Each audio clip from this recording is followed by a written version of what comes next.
So the next fallacy we want to talk about is the fallacy of begging the question. Now this is listed in some textbooks as a fallacy of unwarranted assumption. And really there's an interesting problem with this one, and it's usually referred to as circularity or circular reasoning. And the idea here, let's just clear this, is here's a really obvious example of a circular argument. Premise one.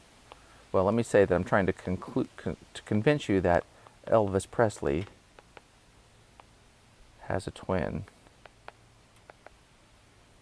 And I say, well, why? You say, well, why should I believe that? The premise I give you is that, well, it's because Elvis has a twin. Now, notice this argument is actually valid. If this is true, this has to be true. So we've got a valid argument. Furthermore, it's sound. The first premise, or all the premises, are true. So we've got a valid argument with true premises.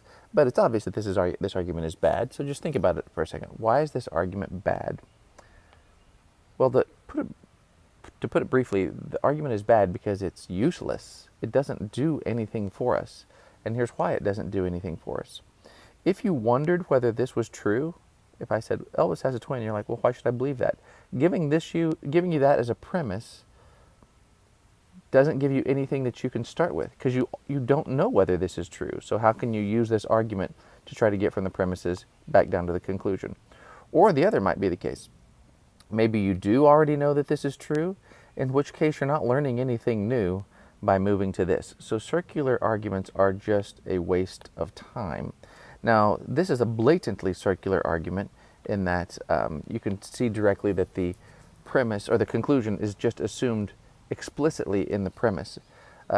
However, plenty of times there are what we might call implicitly circular arguments.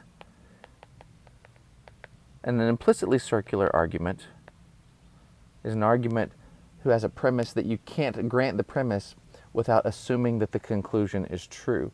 So maybe the premise doesn't state the conclusion, but you could never grant that premise without accepting that the conclusion is true. Now, the phrase begging the question is a logic phrase, and if you ever hear somebody saying it and they really know what they mean, they should be meaning that somebody's reasoning in a circular way. They're begging the very thing that's in question. However, popular conversation has started to use this phrase, begging the question, probably because it was an academic phrase, so it sounded smart. So people started using it without not knowing what it meant.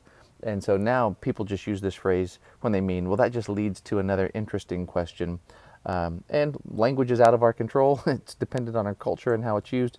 So just recognize if it's being used in a logic context, it's referring to circular reasoning.